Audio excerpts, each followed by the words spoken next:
But ang punto na sinabi ni attorney na kailangan deserving si VP Sara na ma-acquit dahil frame up lahat ito. Confirmed by attorney Gloria Camora when she was asked on this point during the committee hearing on April 14, 2026. Ipapaliwanag ko po yun, okay?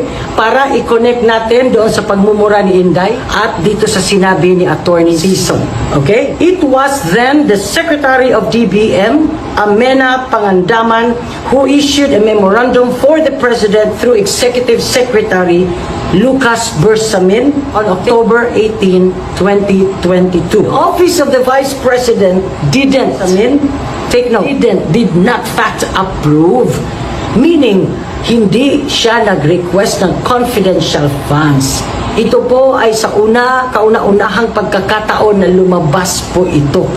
Kaya po, hirap tayong mag-explain. Ano ang pagkukuhaan natin ng example na talagang kasinungalingan ito lahat, programmed ito, planned ito, design nila ito to destroy Inday Sara Duterte para hindi makatakbo. That the OVP did not fact approve the recommendation of the DBM through a memorandum of the Executive Secretary dated November 28, 2022.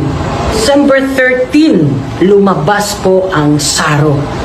I am very familiar with SARO. It's because ilang taon po akong nag-work, dekada din po, as Chief of Staff ni Mami Glenn sa Congress. Ang SARO po ay Special Allotment Order. Yun po ang SARO. Parang katumbas ng pera na po yun. At lumabas ang pera na download sa Office of the Vice President December 20. Nagkadarapa po ang Office of the President of how to disburse the money dahil every end of the year kailangan pong mag-liquidate sa COA. Kahit hindi po gusto ni Inday yun, pero ramdam na niya na tinatraidor na siya ng paligid niya, tinanggap pa rin niya. Kaya nga may, yung sino ba yung witness na nagsabi na binigyan siyang malaking pera at dineliver niya kung kani-kanino. Kasi syempre, nataranta na si Inday. Ang sabi niya, ipamigay ninyo yan, bla doon sa mga nangangailangan, whatever. Meaning, sinet up po si Inday para po mataranta. Hindi po basta-basta kaagad makasabit. December 20 po, kailangan po niyang matapos bago matapos ang ang year ng 2022. Meaning, sinet up lamang po siya. Frame up lahat ito sa kanya. Kaya po siya nagmura. Pakinggan ulit natin itong galit niya kay Liza Marcos. Ang ina ninyong lahat, Liza Marcos. Naalala mo? Sana walang copyright ito mga kawayan kasi nga, alam nyo naman, no? Walang ha? Anong ginawa ko? Binigay ko sa DepEd! Putak na ka! Sasabihin niyo sa mga tao, nakaw yan, confidential funds yan, wala nga kayong isang proof na hindi niyo nga nilabas na wala pang confidential funds, meron ng white envelope. Meron ng white envelope. See? Ang sabi po niya, you sent me a video with a written instructions na dalhin sa DepEd ang pera. Wala pa yung confidential funds, nandoon na yung white envelope. I know what she's trying to say, but I don't want to put words into our Vice President's mouth. Para po malaman ninyong lahat, this is framed up sa kanya. Ang sabi ni Attorney Sison, kung sino man ang accused, meron talaga under the law, merong legal remedies, bibigyan ka ng sapat na panahon. Lalo na nakita nila na na-download ang pera December 20. How could you liquidate all those ganun kalaki?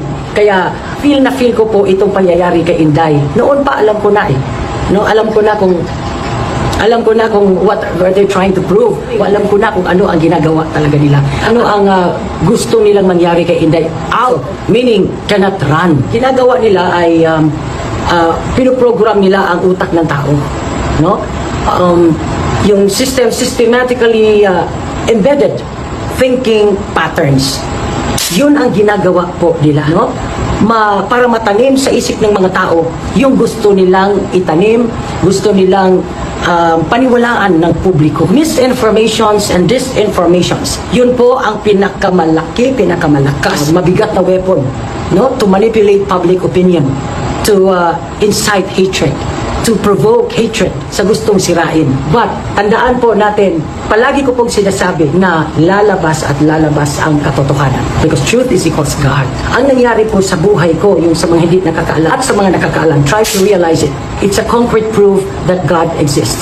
Hindi lang siya nag-exist, but He revenged for us. Kaya palagi ko sinasabi na huwag ka mag-alala, Inday, kakampi natin si God. Dahil nga it happened to me. Lahat ng gumawa sa akin ng kaapihan, lahat ng gumawa sa akin ng hindi maganda, tinanggal ng Diyos, and God will revenge for Inday. Ang sabi po ni Attorney Season, to invite suspicion. Para po kayo ay maraming pagdududa, mawala ang trust ninyo sa ating Vice President. But, ang sabi ng ating Attorney Season, more importantly, that nothing in the notice of this allowance or COA decision states any findings misuse of confidential funds. At pinatunayan yan ni Attorney Gloria Camora sa committee hearing noong April 14 of 2026. Katulad din ni Senator Marcoleta, sinabi na ng COMELEC, wala problema, wala yan. Tinuloy pa rin ang plunder because the Lord of the Ombudsman. Kasi mga kapatid, ano ba ugali ng, what is the nature of human beings?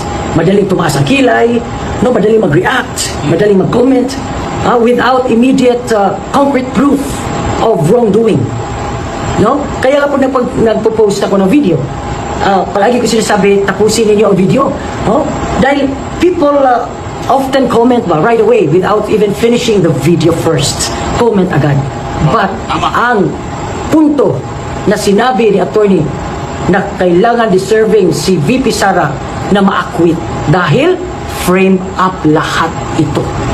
Design, program para sirain, para hindi makatakbo ngayong 2028 ang ating pinalanggang Vice President Sara Z. Duterte. Frame up, set up. All lies. Ayan mga kababayan. So ito pong si Vice Governor Jade Iclio. Jade Iclio. Vice Governor ng Dinagat Islands.